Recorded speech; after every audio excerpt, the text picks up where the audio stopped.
Aquí, ok. Bueno, entonces creo que en 45 minutos vamos a hacer un recorrido histórico de nuestros orígenes. Y lo primero que vamos a ver lo que es la parte histórica. Yo busqué la definición de lo que es historia en el diccionario de la Real Academia y dice que es la disciplina que estudia y narra cronológicamente los acontecimientos pasados. Eso es la definición de historia.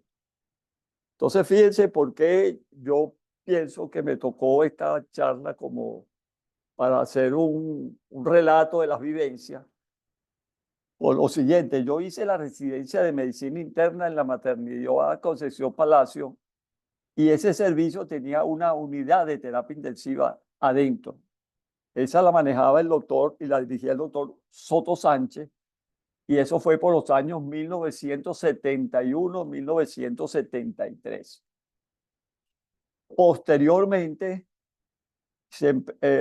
varios de los adjuntos del Hospital Universitario de Terapia fueron saliendo de la UCI, y debido a que nosotros éramos médicos de medicina interna con cierta experiencia en terapia intensiva, el doctor Trujillo vio allí la posibilidad de obtener unos residentes que se adecuaran a su servicio.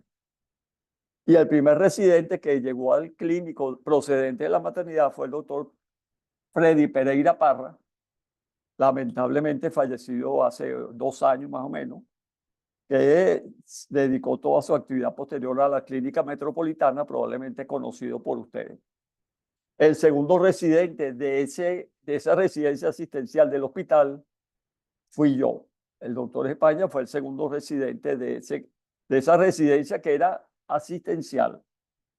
Yo hice la residencia con el doctor Trujillo, tuve la suerte de entrar allí, 1973, 1975. Y como ustedes verán más adelante, la sociedad se funda en el 76, un año después que yo era graduado en medicina crítica. Se funda la sociedad y yo fui uno de los fundadores. Mi firma está en el libro de acta, junto con 140 médicos que fueron a la Asamblea General de esa fecha. Entonces, volviendo a los orígenes de nuestra sociedad, el primero que se le ocurrió aquí hacer algo de terapia intensiva fue el doctor Roberto Lucas en el Centro Médico de Caracas. El doctor Lucas era anestesiólogo. En los años 40, 50, era el médico jefe del servicio de anestesia del Centro Médico de Caracas, y fue el que se le ocurrió. Bueno, este es un trabajo presentado por el doctor Lucas en esa época, de los años 50, en la cual el doctor Lucas hablaba de insuficiencia respiratoria, hablaba de ventilación mecánica, aplicaba conceptos de equilibrio ácido-base que para la época eran, bueno, revolucionarios. Y entonces, en la sala de recuperación del Centro Médico de Caracas, él aplica el concepto del paciente crítico, que era el concepto tener los pacientes graves en un solo sitio. Eso para la época fue revolucionario y controversial, porque los demás médicos no entendían el concepto. Pero fue el doctor Lucas el que hizo estos primeros avances, y fue esto a comienzos de los años 50. Antes se habían hecho, eh, posteriormente al doctor Lucas, se habían hecho eh, intentos de crear unidades de cuidados intensivos. En el estado Zulia, el doctor Guillermo Cook, que era cardiólogo, fue de los primeros que empezó a aplicar los conceptos de medicina crítica. En el hospital José Ignacio Baldó, el doctor Roberto Arriaza. En el Hospital Universitario de Caracas, el doctor Máximo Gran Trujillo. Esa unidad del hospital se funda en 1968. En el JM de Los Ríos es probablemente la primera unidad pública que empieza a funcionar, fue en el año 62, y la funda el doctor Luis Miguel Guerra. En la maternidad Concepción Palacio, el doctor Soto Sánchez hace la creación de la unidad de terapia intensiva en un hospital obstétrico, donde se tenía una amplia experiencia en los conceptos de sepsis materna, etcétera, etcétera. En el hospital militar, el doctor Albino Rincón también da sus primeros pasos como creador de cuidados intensivos. Y en el Hospital Universitario de los Andes, el doctor Gustavo Barrueta.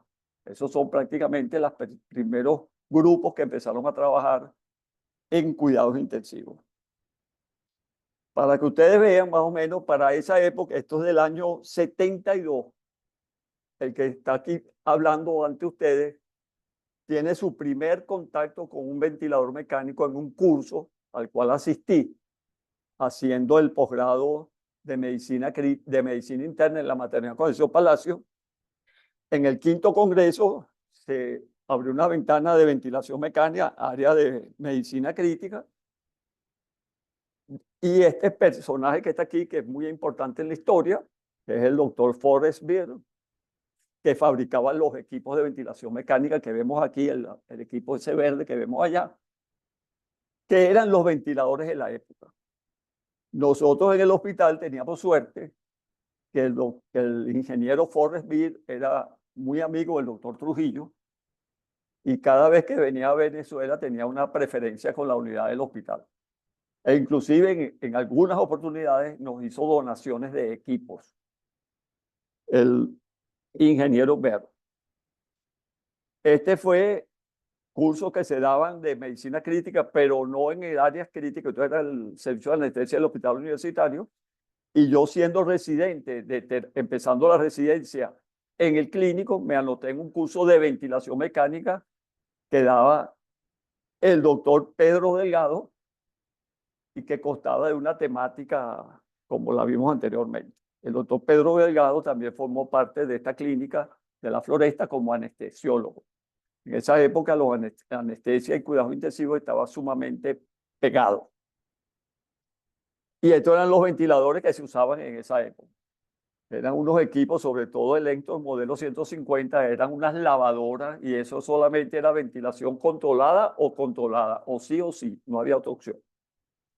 O habían unos ventiladores de presión como el Berman 7, el verde que está allí, o el PR Bennett, que parece un marciano, el que está en el medio, que eran equipos de ventilación a presión muy difíciles de manejar y estabilizar un paciente con esos equipos. Se pasaban noches enteras tratando de controlar la ventilación de un paciente, porque si el paciente hacía broncoespasmo había que subir el volumen. Cuando le pasaban los efectos de los broncodilatadores había que bajar el volumen. Y esos equipos no traían espirometría. Entonces había que adaptarle un espirómetro de mano para uno tener el control de eso, más la parte gasométrica y ácido base. Pero esa es otra historia. Entonces, fíjense, en los años 90, traigo esta lámina porque creo que se hizo un paso muy importante en la medicina crítica venezolana. El doctor Trujillo, y con un grupo de colaboradores de los que estamos aquí, el doctor Castillo, el doctor España y el grupo siguiente, introdujo en la medicina crítica la vena yugular interna como vía venosa central.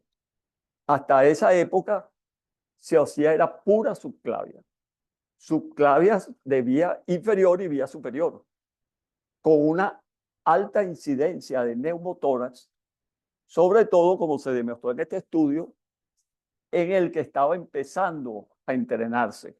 O sea, después que la persona hacía la mano, menos neumotórax había. Pero el costo del aprendizaje era terrible. Eran muchos neumotórax. Y de aquí, de este trabajo, se difundió por toda Venezuela la punción de la vena yugular interna como acceso venoso central mucho más seguro que la vía subclavia. Para esa época también le voy a dar otro dato. El método SS-Eldinger no existía. El método era al revés. La vena se punzaba con una aguja hueca y por dentro de la aguja iba el catéter. Después uno sacaba la aguja y el catéter quedaba adentro. ¿Con qué peligro? Que si usted manipulaba mal el catéter, lo cortaba. Y ese catéter se iba para vía cardíaca. Y había entonces, bueno, grandes problemas.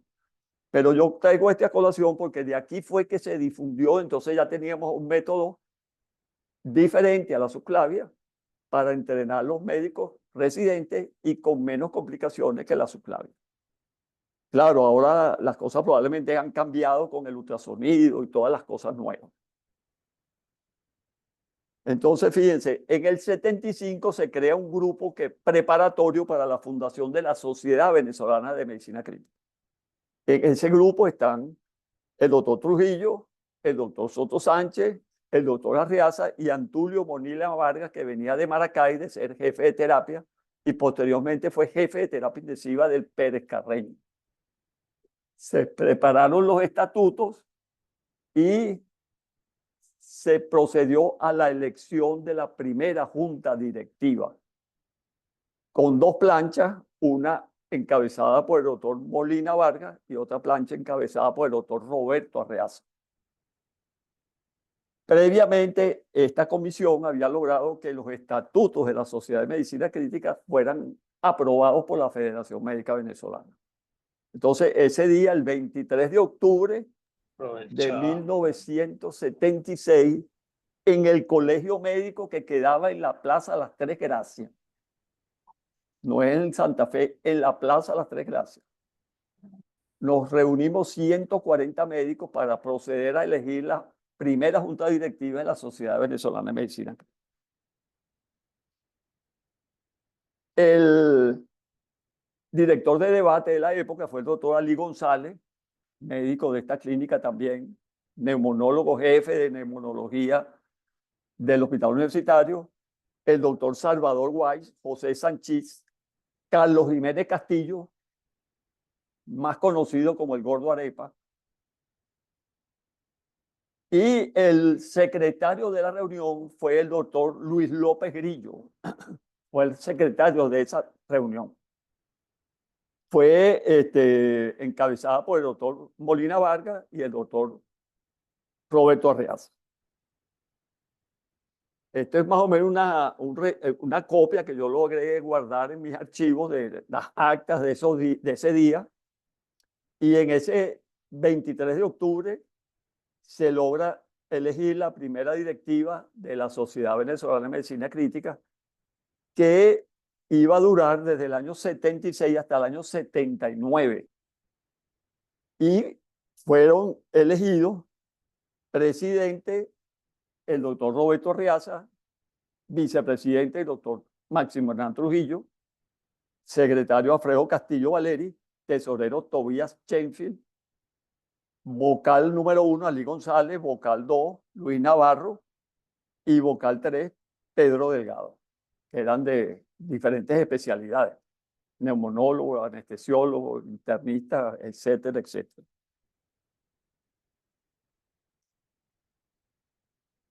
Esta es la primera directiva, foto de la primera directiva de la sociedad. Aquí vemos al doctor Roberto Arriaza, al doctor Trujillo, al doctor Alfredo Castillo, al doctor Tobías Chenfield. No sé si ustedes conocieron al doctor Tobías Chenfield, el cardiólogo del Hospital Universitario, también, de terapia intensiva del Hospital Universitario.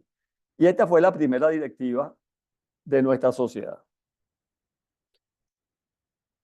En la primera reunión de la directiva que se realizó el 11 de diciembre de 1976, se aprobó el nombre de Sociedad Venezolana de Medicina Clínica.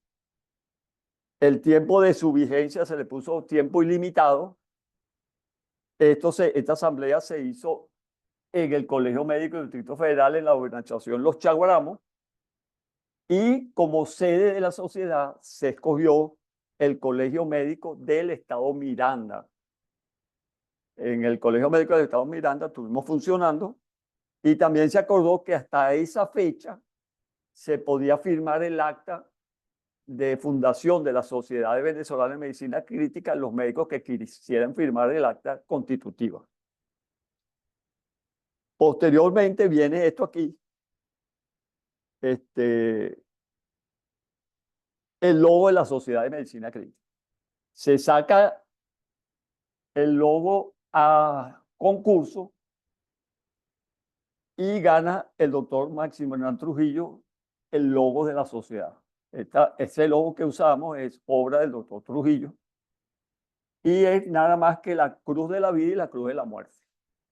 Ese es el significado de ese símbolo que todos lo identificamos. Cada vez que lo vemos en alguna parte sabemos que es algo de la Sociedad de Medicina Crítica.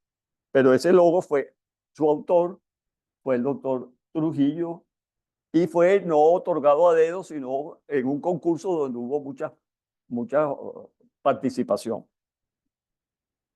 Este fue el programa de las primeras jornadas de medicina crítica que se hicieron del 21 al 24 de febrero del 79, con este programa que vemos aquí.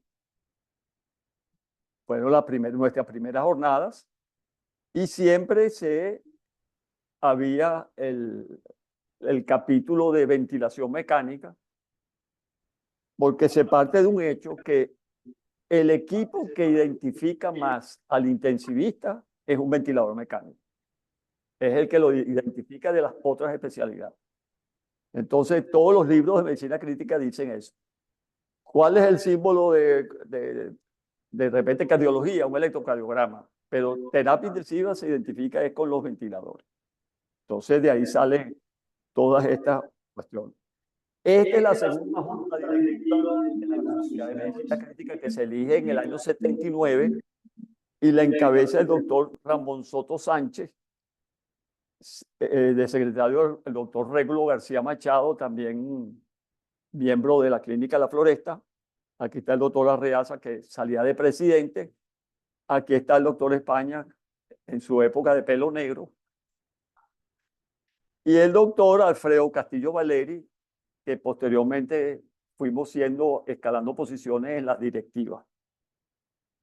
Este fue el primer Congreso Venezolano de Medicina Crítica que se hizo en el 1985 en el Colegio Médico del Distrito Federal, en el auditorio ya estábamos mudados para Santa Fe. Eso fue una lucha terrible en el gremio médico caraqueño porque nadie quería salir de las Tres Gracias, pero hubo un grupo grande que al final se impuso y lograron construir la Torre Santa Fe, que todos la conocemos. Y ya en 1973 había salido de la Asociación Norteamericana de Medicina Crítica la revista de la Sociedad Norteamericana de Medicina Crítica. Yo por suerte tengo este es el primer número de esa revista y sale en el año 1973. Esto motivó a que nuestra sociedad pensara ya en tener un órgano de difusión que le permitiera. No había medios de redes sociales, no había nada de esto, lo que había era papel. Y entonces había que tener un papel que difundiera las cosas de la sociedad. Entonces sale el boletín informativo. El primero sale en marzo, corresponde a enero, febrero, marzo del 78. Es este primero que vemos aquí en la pantalla. Y lo empieza a dirigir desde su comienzo el doctor Augusto Manso, que fue prácticamente el que logró éxitos extraordinarios a nivel de publicaciones nuestras. De este boletín se publicaron 16 números hasta diciembre de 1985. En 1985, este es el editorial donde el doctor Manso se complace que la directiva de la sociedad lo ha nombrado. Ahora es editor de la revista de Medicina Crítica, porque ahora pasamos de boletín a revista. Y ese paso fue trascendental para lo que vamos a ver más adelante. Aquí el doctor Manso hace una explicación de por qué. Y aquí tenemos el primer volumen de la revista de Medicina Crítica venezolana, publicado por el doctor Augusto Manso como editor de la revista. Esa revista tenía unas características particulares. Las dos primeras hojas tenían información de los miembros titulares de la sociedad, cómo estaba conformada la junta directiva, y traía una cosa que vamos a ver más adelante, que son los capítulos que se fundaron en el interior del país. Toda esa información la tenía uno en las primeras páginas de la revista y uno se mantenía informado del movimiento que se hacía a nivel de la sociedad. Entonces vemos aquí, por ejemplo, en este número, el editor Augusto Manso, comité ejecutivo editorial, estaba yo junto con el doctor Manso en esa época. Eso se fue rotando progresivamente, pero con una aceptación. Estábamos en el Índice Médico Latinoamericano, teníamos todos los registros y todas las publicaciones que se hacían en ese momento en esa revista eran reflejadas en la literatura de las bibliotecas de afuera, que es muy importante para la difusión de los conocimientos. Entonces aquí estamos cuando se bautizó, cuando se hizo la presentación de la revista, el bautizo del primer número, que está el doctor Manso, y haciendo una revisión del índice acumulado de la revista de 1986 a 1995, se publicaron 10 volúmenes, aproximadamente 2.000 páginas de medicina crítica venezolana, escritas por un centenar de autores y unos 300 colaboradores. Ese fue el balance que nosotros hicimos de ese periodo de 86 a 95.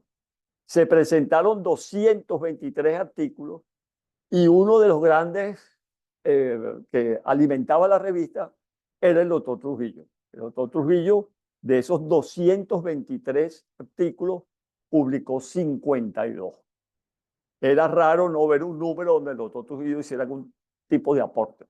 Y eso sirvió para la formación de muchas personas, porque en esa época el acceso a bibliotecas nacionales e internacionales no era como ahora, que es relativamente sencillo. En esa época había que ir al IBI, al Instituto de Medicina Experimental, no era fácil la obtención. Entonces esta revista llenó un vacío. De los artículos de revisión, 49% eran artículos de revisión y originales 25%. Nos pareció una buena cifra porque no es lo mismo un artículo de revisión que un artículo original en el cual hay que hacer otro tipo de metodología. La revista para esa época se autofinanciaba porque los distribuidores de equipo y la industria farmacéutica tenían buena acogida de la revista y el financiamiento estaba garantizado. Y como se dice ahí, estaba auspiciada por solidarios anunciantes. Aquí tenemos después las 3 etapas de la revista. La primera etapa la cumplió el doctor Augusto Manso como editor. Fue fundador y la cumplió de 1986 a 2004. Posteriormente, la revista cambió un poco de formato, de portada, y su editor fue el doctor Ramón Telle, quien estuvo a cargo de la revista del 2004 al 2006. Después hubo un vacío que fue recuperado en el año 2011 con la directiva de esa época. Se cambió el formato original de la revista por uno nuevo, y en ese periodo 2011-2012 fue la doctora Lucía Mendiola quien se encargó de la revista. Posteriormente, del 2012 en adelante, no hay registro de que haya ningún tipo de publicación. Fíjense ustedes, por ejemplo, la revista era tan interesante que ahí aparecían todos los eventos que se iban a hacer, todos los eventos programados. Por lo menos ustedes ven aquí eventos especiales, cursos de medicina crítica para médicos anestesiólogos, jornadas de enfermería, jornadas simposium, los seminarios de posgrado de medicina crítica. Cada posgrado tenía que presentar un seminario cada 15 días en el colegio médico. Todos los posgrados que no eran universitarios, los asistenciales, todo el mundo tenía su posgrado, y los residentes del militar, de Periférico de Katia, del IDICE, del Pérez León, todos presentaban sus seminarios y se discutían los casos en esas reuniones. Eran seminarios de posgrado de medicina crítica y de paso la audiencia era bien importante. Iba muchísima gente a discutir los casos. También se creó el premio Roberto Luca al mejor trabajo científico. Se ha otorgado en varias oportunidades el premio Roberto Luca. Y mención aparte voy a hacer del doctor José Beso. El doctor Beso era, yo lo llamaba a él un Arriaza pequeño, porque todo lo que se proponía lo lograba. El doctor Arriaza era así. El doctor Arriaza proponía subir el edificio este por fuera y lo subía. El doctor Beso se metió en una empresa que yo la consideraba muy difícil, que era hacer un libro de terapia intensiva. Ustedes saben, los que hemos trabajado en esto, que mantener una revista es difícil porque para conseguir los artículos hay que perseguir los autores. No tengo tiempo. Ese es el día a día, pues. Y al doctor Beso se le ocurrió hacer un libro de cuidados intensivos. Ese libro, ustedes lo conocen, que es El estado del arte de la medicina crítica. El primer tomo lo publicó y lo hizo el doctor Beso. Yo colaboré con él en esa edición. Y el segundo tomo lo hizo el doctor, otro personaje obsesivo, que es el doctor Mario Guercioni, que está en Barquisimeto. A través de él se logró el segundo volumen. Por curiosidades del destino y buscando cosas en las redes, el libro este está, como dicen en el argot, está fusilado en internet. O sea, si ustedes buscan este libro, lo bajan completo, los dos tomos.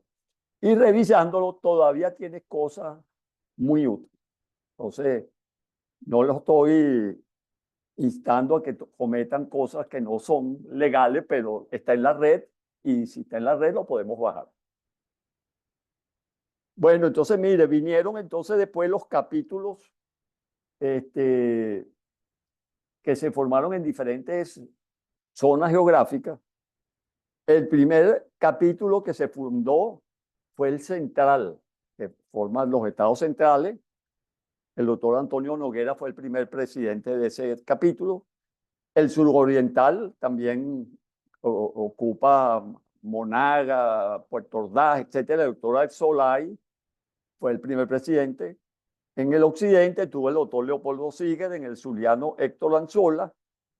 Y en el capítulo andino, el doctor Fernando Gabaldón fue de los que iniciaron. Esos capítulos se reunían con muchísima frecuencia, hacían jornadas con mucha frecuencia. Son tantas las jornadas que no las podemos meter en una presentación porque vamos hasta aquí, hasta mañana. Pero todo el mundo publicaba, todo el mundo trabajaba y todo el mundo estaba en su capítulo en competencia, pues. Aquí tenemos, cuando se fundó el capítulo central, vemos aquí al doctor Noguera, el doctor Arriaza, el doctor Mugarra, en el momento en que se hacen una jornada y con esa jornada se inauguró el capítulo central de la Sociedad Venezolana de Medicina Crítica. Entonces, fíjense, ahora viene la parte académica. Ustedes saben que las especialidades las reconoce la Federación Médica desde hace años. Eso es una política federativa que todas las especialidades las tiene que reconocer la Federación.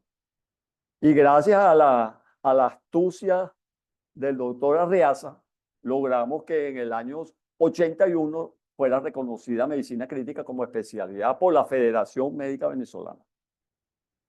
Y el primer curso universitario que se reconoce, lo reconoce la Universidad del Zulia en 1980, con sede en el Hospital Universitario de Maracaibo, bajo la dirección de los doctores Guillermo Cook y Gustavo Pineda. Nuestro amigo Gustavo Pineda ya empieza a aparecer en escena. En Caracas, la UCB reconoce los posgrados universitarios de medicina crítica y estos posgrados de medicina crítica empiezan en el 1983, el 1 de enero de 1983. Habían 4 sedes. la del Hospital Universitario, que era para adultos, la JM de Los Ríos para niños, y el Pérez Carreño tenía dos posgrados, uno para adultos y uno para niños.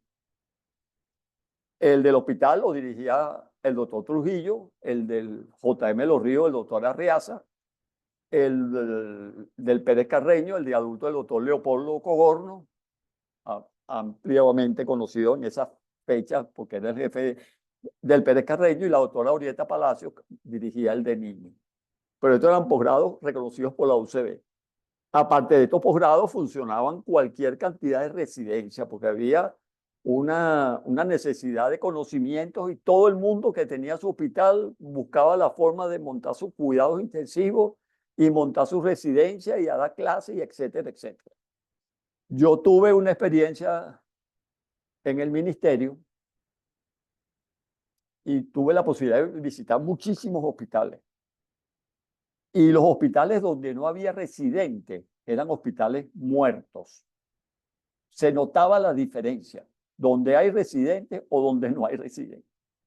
Entonces, toda esta gente joven que llegaba a esos ambientes exigía docencia, y los que estaban ahí hacían el resto. Entonces, también se inició el posgrado de medicina crítica en enfermería para enfermeras, con reconocimiento de la Facultad de Medicina de la UCB, y la sede de ese posgrado fue el Hospital de Niños JM de Los Ríos. Otro evento importante de la sociedad fue el Congreso de Medicina Panamericano Ibérico de Medicina Crítica, que se realizó en el 87 en Venezuela, pero previamente fundado en el 79, se había fundado la Sociedad Panamericana Ibérica de Medicina Crítica, con un congreso que se realizó en México y en la cual Venezuela ocupó un cargo directivo. Como ustedes suponen, el cargo directivo fue del doctor Arreaza. En el 87 se hace el tercer Congreso Panamericano e Ibérico de Medicina Crítica, que fue después de que terminamos el Congreso. Creo que todos terminamos en terapia intensiva, porque vinieron 80 invitados extranjeros. El bajar y subir de Maiquetía, de vuelos que venían, gente que llegaba, gente que había que llegar, fue, yo creo, no sé si eso estará registrado aquí en Venezuela, pero yo creo que ese es uno de los congresos que más invitados extranjeros ha movido en el país en toda su historia. Obra del doctor Arreaza también. El doctor Arreaza se puso invitada a toda esa gente, y todo el mundo le aceptaba y ellos pagaban, y bueno, pero 80. Y en ese congreso los doctores Castillo y Mugarra, que eran miembros de la sociedad, son electos presidente y secretario general de la Sociedad Panamericana e Ibérica de Medicina Crítica. Posteriormente, en la Federación Mundial de Medicina Crítica, los doctores Arreaza, Castillo y el doctor Damper formaron parte de la junta directiva de la Sociedad de la Federación Mundial de Medicina Crítica. Entonces pasó algo muy interesante. Hasta este momento no habían posgrados sino en hospitales públicos.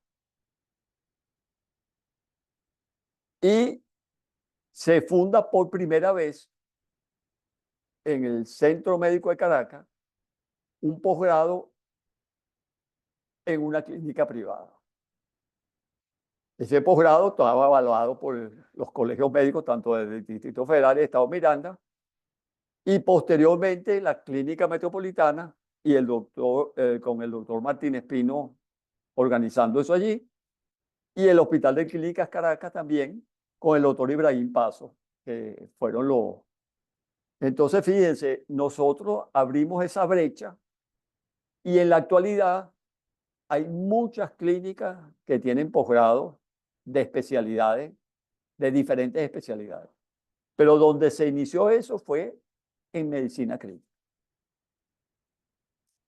Entonces, ahora vamos a ver la parte legal de nuestra sociedad. En el año 83, en esa gaceta que está allí, sale un decreto que los hospitales tipo 4 tienen que tener un quinto departamento, que es el Departamento de Emergencia y Medicina Crítica. Esa es la primera vez que se nombra eso en algún lado. Gaceta oficial, ya la hacer Gaceta oficial es ley y hay que cumplirse. Posteriormente, pasan, después de ese decreto, nuevamente el doctor Arriaza aparece en el ministerio peleando por un cupo de apoyo en el ministerio, y en el ministerio crean una sección del quinto departamento. Ese quinto departamento lo maneja el doctor Arriaza con una enfermera que hizo época como formadora de personal de enfermería en cuidados intensivos, que fue la licenciada Rosester Meléndez. Entre Arriaza y Meléndez lograron trazar los lineamientos generales de los servicios de terapia intensiva, así como el registro y el funcionamiento de las mismas. En esa época, mensualmente, a todas las terapias llegaba el registro de esa terapia en ese mes. Mortalidad, ocupación, número de casos, todo un registro completo de todas las unidades que funcionaban en Venezuela. Y eso era trabajo del doctor Arriaza y de la licenciada Rosester Meléndez. Entonces uno sabía ahí, hasta para competir con los demás. Oye, el centro médico me dio tantos pacientes, nosotros metimos más. Pero teníamos los números de todos nosotros. Y por un organismo oficial que era el Ministerio de Salud. Esa fue obra también del doctor Roberto Arriaza, que de verdad que cuando yo nunca trabajé con el doctor Arriaza, pero fui muy amigo de él y lo acompañé en cualquier cantidad de cosas, pero era increíble cómo lo que él a veces proponía cosas que a uno le parecían locura, porque eran imposibles. Y de repente a la semana aparecía Arriaza, ¿qué tal el problema resuelto? ¿Qué tal la cosa? Esto es así.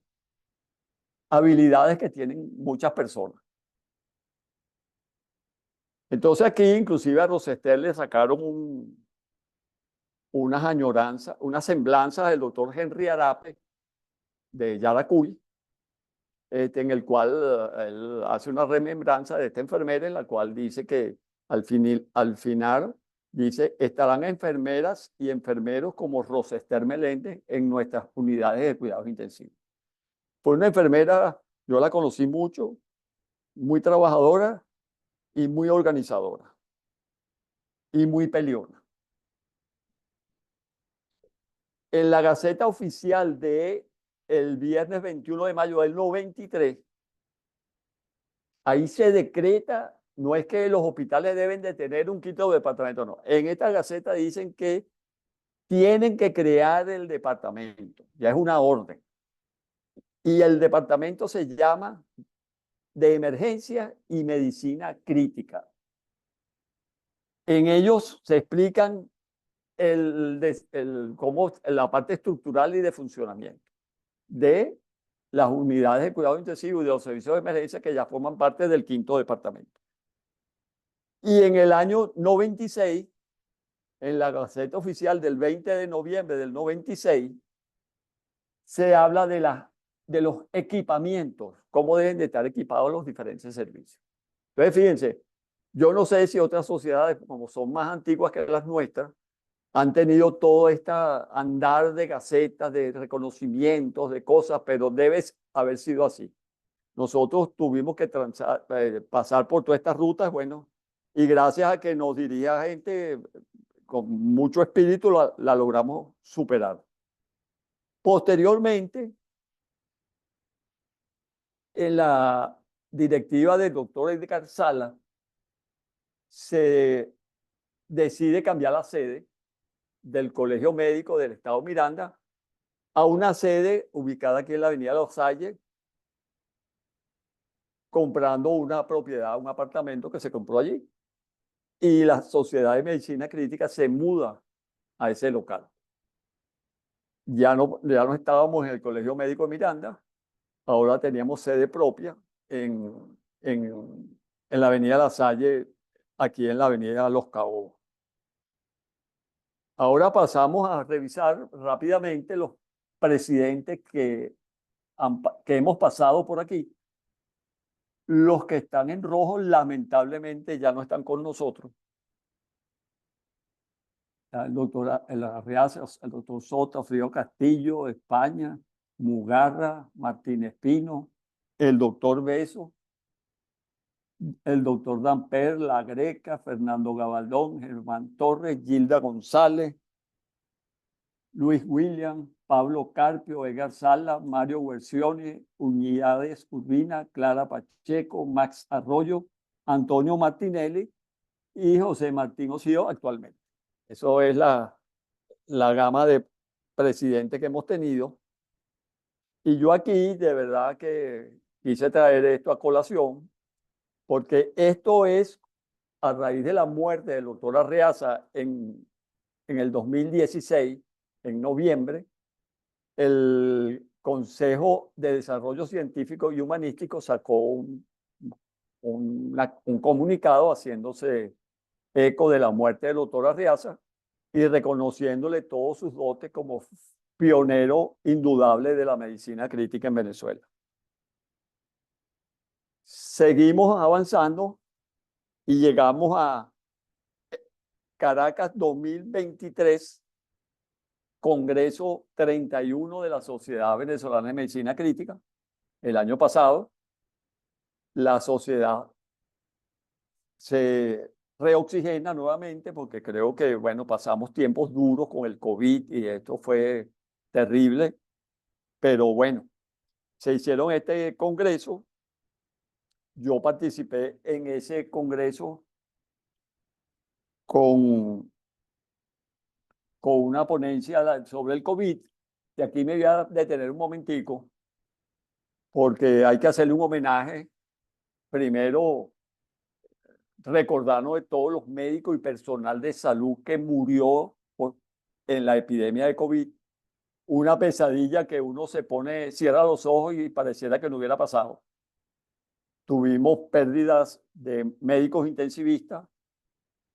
Aquí en Caracas tuvimos la pérdida de un gran colaborador de la sociedad que fue el doctor César Uret, ampliamente recordado.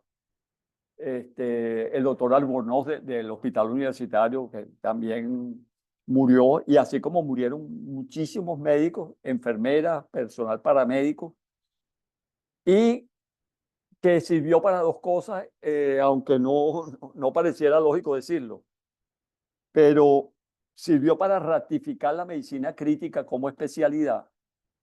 La gente se dio cuenta, todo el gremio, todos los gremios se dieron cuenta de la importancia de lo que es la medicina crítica, lo que es terapia intensiva, lo que son los ventiladores mecánicos, todo eso se repotenció. Y otra enseñanza que aprendimos, y creo que fue consenso ahí en esa reunión, es que cuando uno no sabe lo que trata, los resultados son malos. Y eso fue lo que nos pasó con la primera oleada.